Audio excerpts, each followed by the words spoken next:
So eSIM. Huh. Everyone's ditching the plastic and going all digital with their phones. Right. But get this. The groundwork for this whole thing started way back in 2010. Yeah, it's pretty fascinating, actually. I think Absolutely. what's really interesting about eSIM is that most people just think about it for smartphones. But its implications are so much broader. Okay. We're talking about the Internet of Things.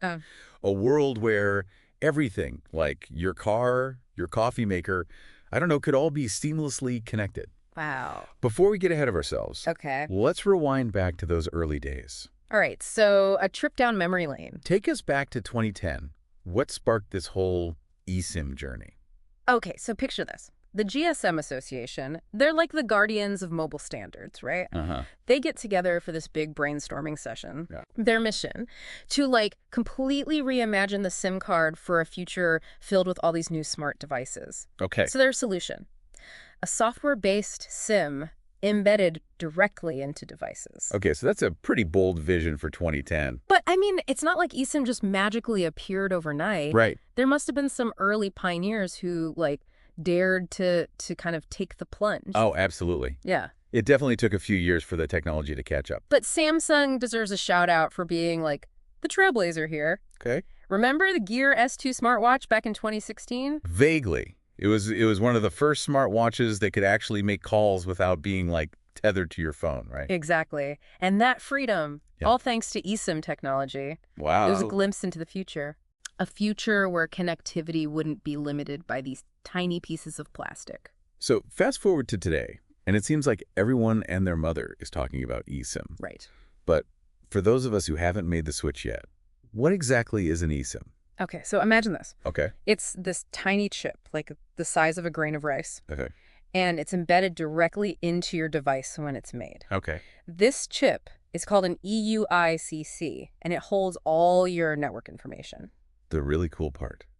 It can be programmed remotely. Hold on. Remotely programmed? So- no more frantic dashes to the store for a new SIM card every time I travel or want to switch carriers. Precisely. Wow. That's the beauty of remote provisioning. Your network provider basically sends your unique SIM profile, that's all your essential connection details, right? Right. Over the air, directly to your device's eUICC. So it's like magic.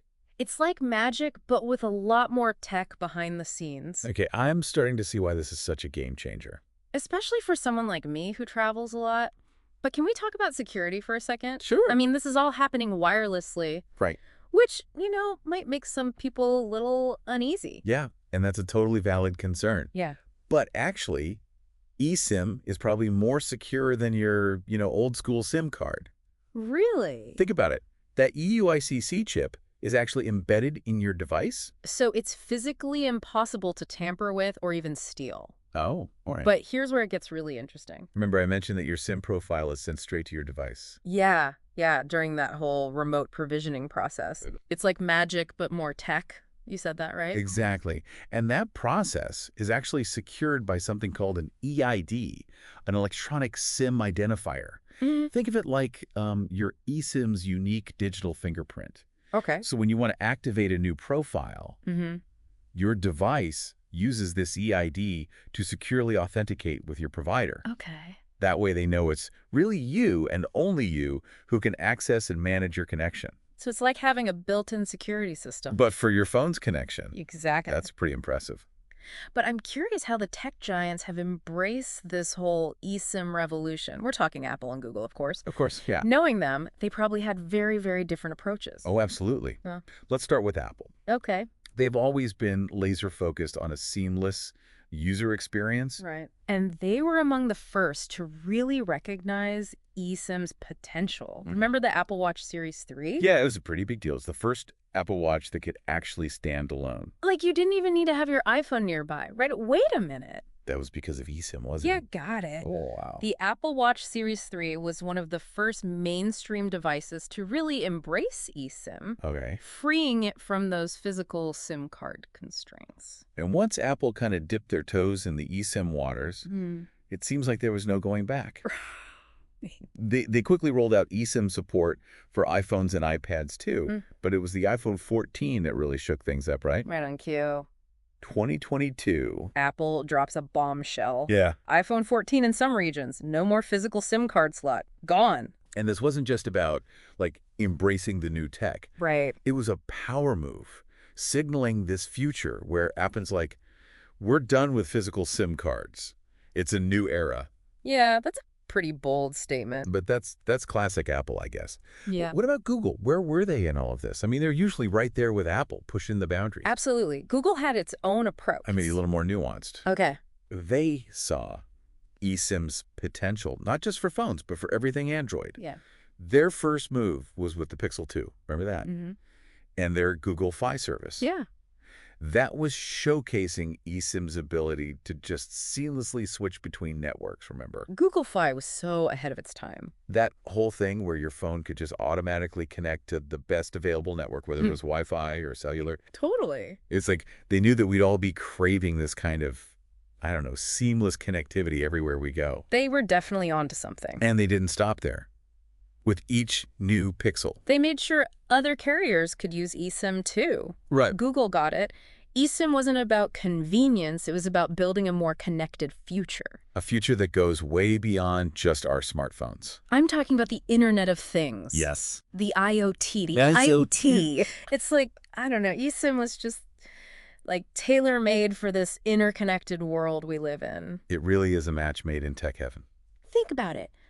Billions of devices. All talking to each other. Sharing data. You can't exactly stick a regular SIM card in your refrigerator, You right? can't. Or your smartwatch. Right. And that's where eSIM comes in. It lets us have this interconnected future without being limited by physical space. So we're talking about like a future where your car diagnoses its own engine problems. Exactly. Or like your watch is tracking your health metrics. Yeah. It's like down to the second. Yes. And like all your appliances are automatically ordering groceries before you even realize you're out. That's the idea. Yeah. And the best part is... This isn't some distant future. It's already happening. Companies like Plintron are building eSIM solutions right now. Just for this. Real? Their eSIM for Things platform. Okay. It's designed to, like, unleash eSIM's power in this world where everything's connected. eSIM for Things. Yeah.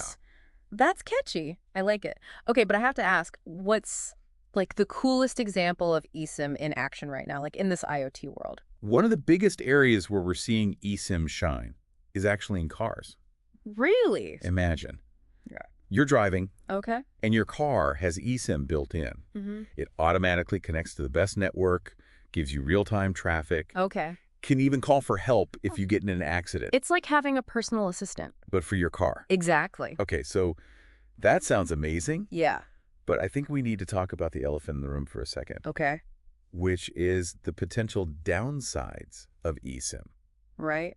Because every technology has its pros and cons. Of course. And I think it's really important to weigh those carefully. Absolutely. There's no such thing as a perfect technology. Right. eSIM's no different. Right. One thing that comes to mind is accessibility. Okay. Let's say your phone breaks. With a physical SIM, you could just pop it into another phone and Yeah. boom, you got your contacts, you got your data. Which could be a lifesaver, Exactly. especially in an emergency. Exactly. So how does that work with eSIM? That's where things can be a little trickier. Okay. It depends on the phone, the carrier. But getting your data on a new device might be more of a process. Okay. Might involve contacting your carrier, Okay, so that's not ideal. especially if you're like in a rush or if you don't have access to another device. Exactly. Okay. Another thing is data transfer. Let's say you're selling your old phone Right. or trading it in. Okay. Physical SIM. Yeah. You take it out, Easier. you're good to go. Yeah. With eSIM, you got to make sure you completely erase that eSIM data before you give your phone to someone else. So it's a little more involved than just like Sure. tossing out a tiny piece of plastic. Yeah. Gotcha. What about like traveling internationally? Because I know eSIM was supposed to make our globe-trotting lives easier, Mm-hmm. but are there any compatibility hurdles that we should be aware of? That's a really good point. I know I've definitely run into my fair share of issues with international SIM cards. Ooh, tell me about it. What should our listeners keep in mind about that, especially if they travel a lot? So while eSIM is meant to work globally, Right. there can be, those regional quirks, Oh, particularly with U.S. phones and international eSIMs. okay. Some U.S. phones might have issues with certain foreign carriers All right. or need extra steps to activate. Oh, So if you travel a lot, it's always best to check with your carrier right. and maybe do a little research on your destination's eSIM situation before you go. Yeah, it's always better to be prepared Exactly. than to be stuck without a working phone when you're in a foreign country. Exactly. You know, it's been really interesting diving deep into eSIM today. Yeah. It's really opened my eyes to how this technology is changing how we connect with the world. It's a total paradigm shift. And we often focus on the convenience of it all, Right. which makes sense. Yeah. But eSIM's impact is way bigger than that. Right. It's about making a world where connectivity is just seamlessly woven into our lives. Yeah. From the devices we use to even the experiences we have. Speaking of experiences, you mentioned earlier that this whole deep dive was actually sparked by a podcast you were listening to. Yeah. Oh, yeah. And it just so happens that that podcast actually ties directly into both travel Okay. and this amazing world of eSIM. All right. You've piqued my interest. So, myflylist.com. I've heard of them. They do those like hyper-personalized packing lists, right? Yes. Okay. So tell me they've somehow incorporated eSIM technology into this. Okay, so not only can myflylist.com generate a packing list that's like tailored to your destination, your travel dates, even your planned activities. Wow. They've actually partnered with BreeSims.com to offer eSIM services, like right on their platform. Oh, that's smart. Talk about a one-stop shop for travel prep. That's really tapping into what travelers need. Right. That ability to just land somewhere and have connectivity like instantly. Yeah. No more dealing with airport kiosks. Yes. Looking for a SIM card or like spotty airport Wi-Fi. It's the worst. Oh, worst. And the best part is they're partnering with a company like BreeSims.com, Right. who are just as passionate about this technology as we are. I love that. I was reading a little bit about their founder, Michael Stockford. Okay. And he's all about, like, embracing innovation and challenging the status quo. It's always so inspiring to see people and companies who are, like, really pushing the envelope like that. I mean, their commitment to making eSIM easy to use and accessible to everyone is a huge part of why it's becoming so popular. Totally, totally. It's definitely a brave new world of connectivity out there. It really is. And it seems like eSIM is, like, leading the charge. It is. But as we wrap up our deep dive today, I think it's really important to remember that technology is just a tool. It is. Yeah. It's up to us how we actually use it that matters. Couldn't agree more. As we go forward and things like eSIM continue to blend our physical and digital lives, Right. it's our responsibility to keep things balanced. Yes. Enjoy the convenience, sure, but let's not lose sight of real-world connections and experiences. That's a great note to end on. I think we sometimes get so caught up in the, like, ooh, shiny new tech, Right, exactly. that we kind of forget about what really matters. Yeah. So it's not about ditching a tiny piece of plastic from our phones. Right. It's about a fundamental shift in how we connect with each other and the world around us. Exactly. And the most exciting part is we're still just scratching the surface of what eSIM can do. I know, right? The possibilities are really limitless. It's exciting. It is very exciting. Well, a huge thank you to our listeners for joining us on this deep dive into the world of eSIM today. Yeah, thanks for listening, everyone. We hope you learned some interesting things today and maybe even had a couple aha moments along the way. Yes. Until next time, keep exploring, keep questioning, and most importantly, keep those connections strong.